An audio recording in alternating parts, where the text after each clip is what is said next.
Hello and welcome to my Facebook page. I'm Paula and I want to share with you today a process video showcasing the Greetings from Australia papers and stamps. This is a 2-hour workshop designed by Helen Warner, and all the supplies used today can be found in my web store, or you can purchase through your local Kaszazz consultant.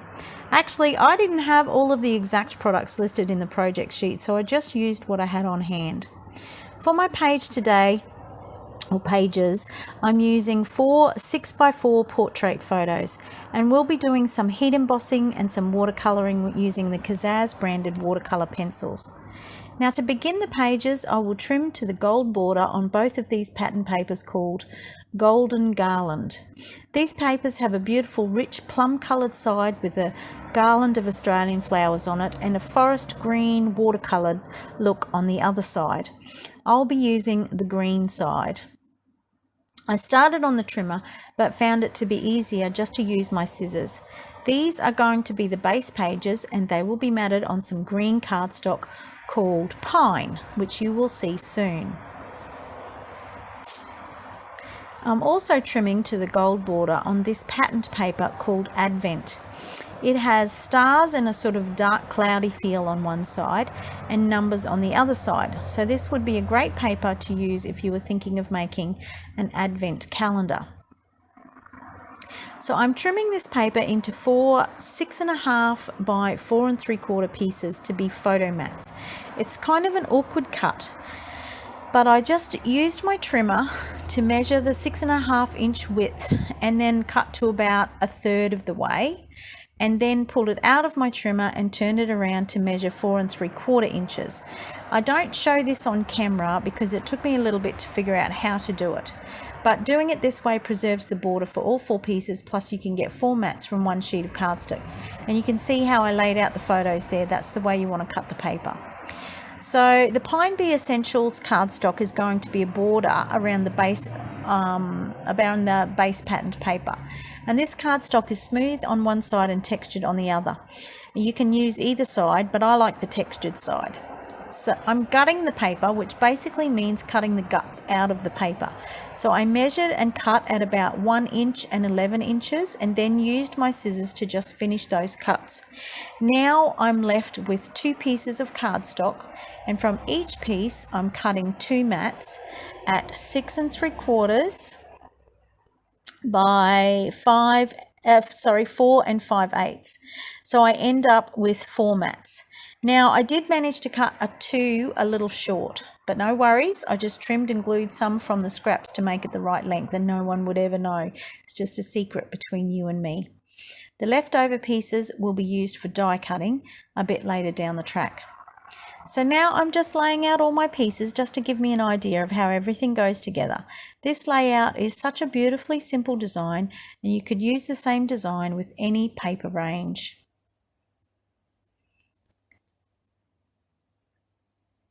So from 1.5 sheets of vellum, I'm cutting 4 mats at 6 1/4 by 4 1/8.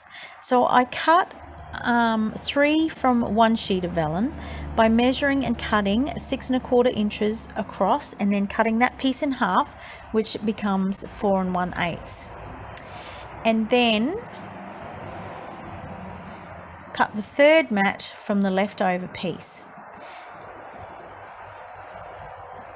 And then cut the 4th mat from the half sheet, and the remaining vellum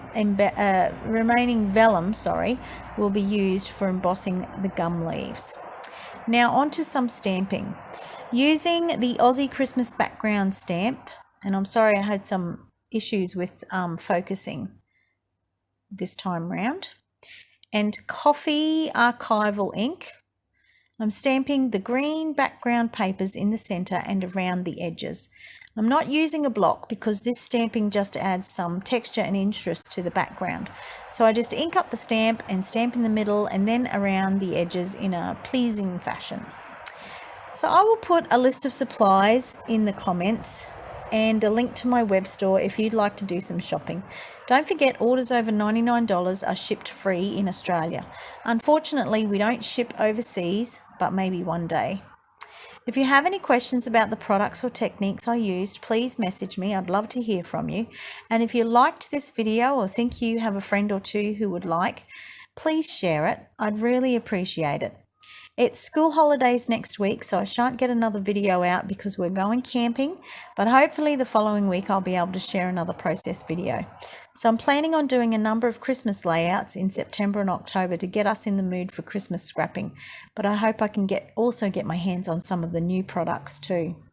So next I'm using Shadow Grey Archival ink to stamp the flower from the bottle brush set in the right hand top corner of the left page and the left hand top corner of the right page.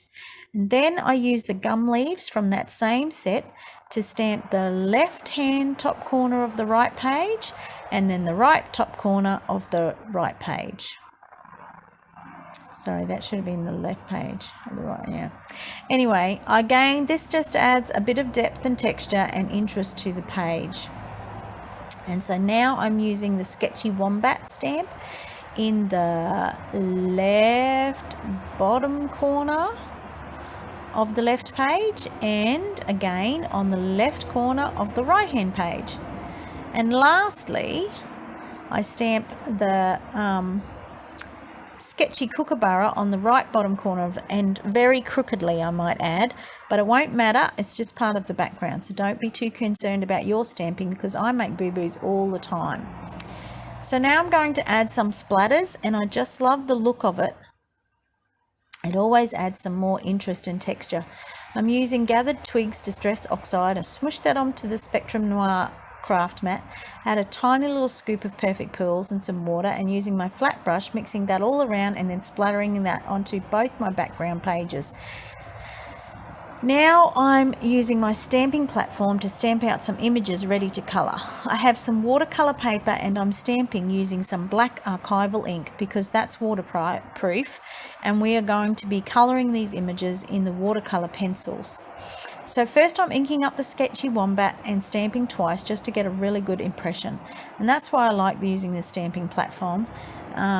Sadly, they're not available in my Kaszazz web store, but you can pick them up at other craft outlets and through other online suppliers. They are a really useful tool.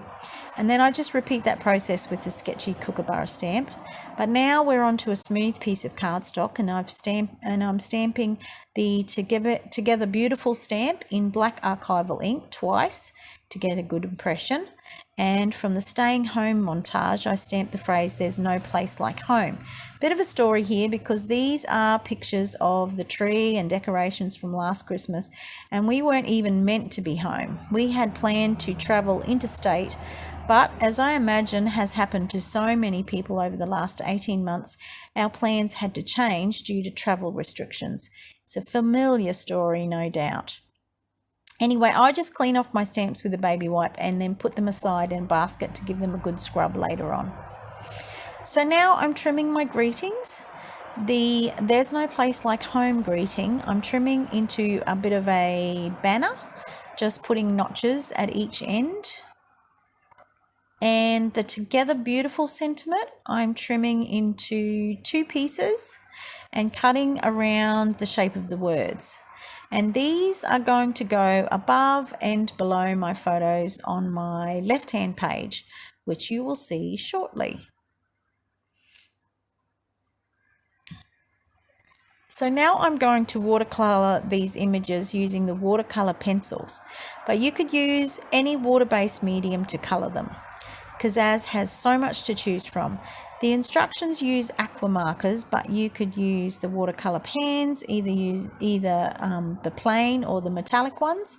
Anyway, my watercoloring technique is pretty simple. I go around the edges with, well, in this case, brown, and then I use a number 4 or 6 round brush, and just with some water to liquefy, and I use that to pull the color into the center. And if I add too much color, like I'm about to on the wombat's nose, using a black pencil there, I just add some clean water and dab it back, so that looks pretty black. but just put a little bit of water on there and then dab it back a bit. I probably should have done that with his whiskers too, but watercolors thankfully dry back a bit lighter, so in the end it's really not noticeable. So I used brown on the wombat and grey on the kookaburra, and I'll use green on the leaves and pink on the flowers. You could definitely colour these images in alcohol inks as well. You just need to stamp them in alcohol ink friendly ink, and of course just on some smooth white cardstock instead of the watercolor paper. Alcohol ink stamping, Kaszazz has a range of the Spectrum Noir tri-blend ones, I believe, and I've never actually used them. I know that Vicky, she's Vicky Papillon, I think her name is. Anyway, she's used the tri-blend markers, and I think they're a really good marker because they just have 3 colours in the one barrel, so they're really good value for money as well. So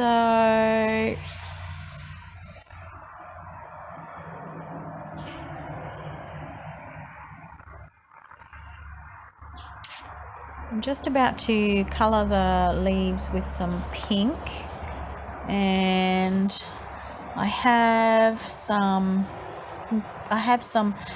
Perfect Pearls already made up in a little Ranger mister bottle.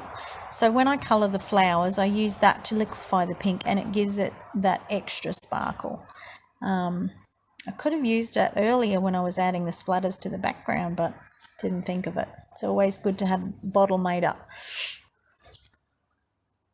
So I'm just using my heat tools to dry off that colouring, and then I'm trying to add some stickles to the flowers, which is a bit tricky because that bottle is pretty much empty. Not much coming out at all. So here I'm using the Pine SB Essentials cardstock and the layered leafy sprig to die cut 3 sprig outlines. I use some low tack painter's tape to tape that die to the cardstock and then run that through my die cutting machines. And I do that 3 times, and I just use a paper piercer to gently poke out the die cut. So now I'm moving on to heat embossing. So I'm stamping the gum leaves from the Buttle Brush set on the vellum 4 times using Perfect Medium, and then I cover that with Ranger Princess Gold embossing powder. So before stamping, it's a good idea. Before stamping, just use the Puff Static Away pillow to remove any static or oils from your fingers. That'll just prevent the powder from clinging to places that you don't want it to. I'm also pressing my chipboard piece into the embossing ink and dipping that into the powder, and then I'm using my reverse tweezers to hang on to the piece while I dip and melt the embossing powder with the heat tool. So I'm putting that back into the container. It's a good idea to get the heat tool nice and hot before you bring it to the vellum. And when heating vellum, always do it from the underside. Then you have less chance of your powder blowing away and also less chance of scorching your vellum.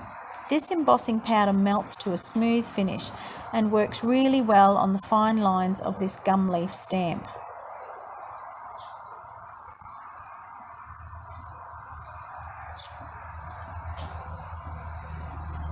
And we're just melting that, and you can just see it going all nice and shiny, just melting that chipboard. Looks nice. I like this Princess Gold. So now we're on to some fussy cutting the stamped images and the gold embossed leaves, and I really like using my 9-inch Crafters Companion scissors. They are super sharp. Lots of people use the little Kaszazz 4.8 centimeter blades for fussy cutting, but I find these long scissors to be very comfortable. And you will notice that when I'm cutting, I tend to move the paper rather than the scissors. And generally I leave a little border around my image. I know these scissors might seem a bit pricey, but having used cheaper scissors in the past, like most of my paper crafting career, I was so impressed with these that when I got them, they are so sharp, and I think I'd really like a pair for my sewing box as well. So now I'm just cutting out the vellum leaves. So now we pretty much have all our pieces and we're almost ready to assemble the pages, but I've just realized I have to color the paper flowers. These paper flowers come in packs of 120, but at this stage I hadn't decided how I was going to color them. What I decided to do was to use the watercolor pencils to color each flower, and then I sprayed some Perfect Pearls onto the Spectrum Noir craft mat and used a paintbrush to liquefy the pencil. I think the paper flowers stood up very well to being wet, and you can see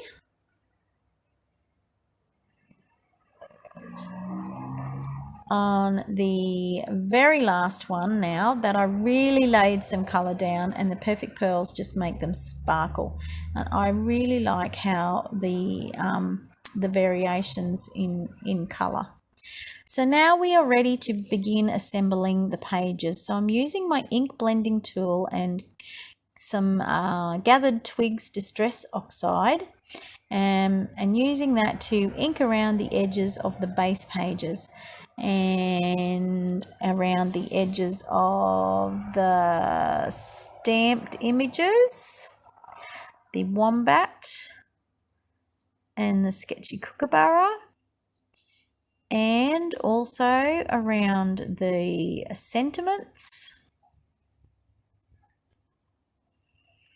and around all the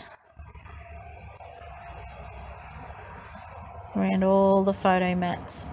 This gives the pieces some definition, but really I was supposed to use my edge crimper, which is a little distress tool, to distress all the edges. Well, it still looks good. So now I'm going to attach my base pages to the pine border. To do this, I place a 6mm express super tape all around the edges of my base page, and then I peel back the backing tape to about halfway. This allows me to line up the base page on my border, getting it as even as possible before I give it a light press, and then I peel out the rest of the backing. So express super tape is pretty forgiving if you just lightly put it on, and I've been able to peel things back up without ripping the paper underneath, but once you press it down you can expect it to stay stuck. Base page is done. So now I am matting my photos. Now, according to the instructions and looking at the original picture, I was meant to make these little paper stacks and put the photos on at a bit of an angle, but as per usual I didn't read the instructions properly. So the stack from bottom to top is the pine mat, then the pattern paper, then the vellum, then the vellum, and then the photo. So I'm using some Crafter's Companion extra strong glue tape to adhere the vellum to the pattern paper, and then I'm using Express It super tape to adhere the photo to the vellum and the pattern paper to the pine mat. Hope that makes sense. I repeat this process for all 4 photo stacks, finishing with some super tape on the back of the stacks. So firstly, I stick the photo stack down and try to make them at an angle and offset from each other. So I'm just going to lift that picture of the Christmas tree and tuck that in under there and just up a little bit. So with the photos on, it is time to put some embellishments down. So I'm just putting some little clusters together using the project guide as my reference.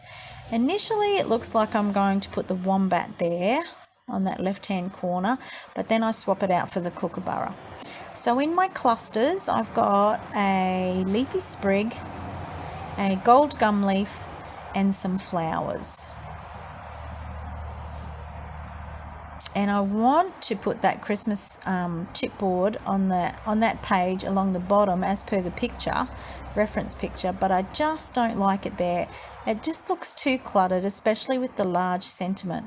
So in the end, I placed the chipboard Christmas at the top, and I think it works well there. So I'm just cutting down this leafy sprig and putting some foam on the back of my kookaburra.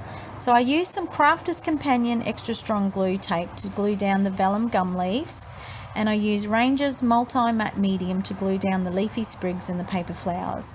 And the stamped images are mounted using Magic Mount as well as the bottom sentiment.